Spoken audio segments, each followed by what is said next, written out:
We have a neighbor across the street from us who went over with his son. This particular person was in a Hummer that was destroyed, I guess, by an IED. The other person in the vehicle was killed, and our neighbor, whose name is Randy, was severely injured and still suffers from all of these problems that we hear about on the news, and is having all these problems with the VA and trying to get some of these issues addressed. Well, I can't believe that our country would do that to a veteran.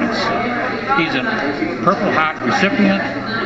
He was almost killed, and to have I'm just flabbergasted that our country would do this to him. I don't have to be directly affected to feel the concerns of this country. There are so many young people that's dying needlessly, and it's not for America. You can't put it on freedom.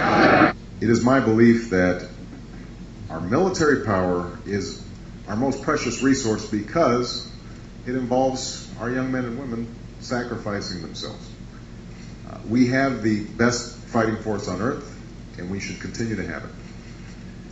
But because it's precious and it's costly, both in terms of lives and treasure, we have to make sure that we are using our military not as the first resort, but as the last resort when other tools in the toolbox fail. Everybody, every family is touched by a veteran. And no single veteran should have to wait in line like maybe weeks before he or she could be served.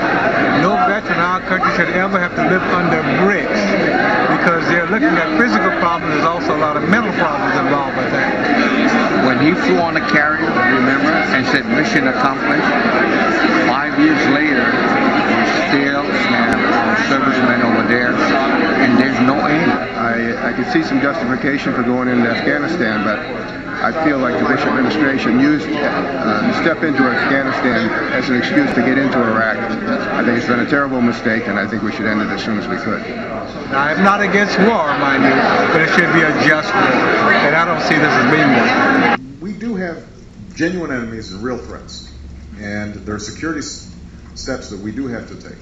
But what I want to make sure of is that a court somewhere is looking over my shoulder as president to make sure that not only me, but somebody in my administration is not abusing that power. I think when and if Obama becomes the president, we'll see a lot of good changes for the country, for the best. In the first few months of being in office, I'm going to stand in front of the United Nations General Assembly, and I'm going to say, you know what, we're open for business again.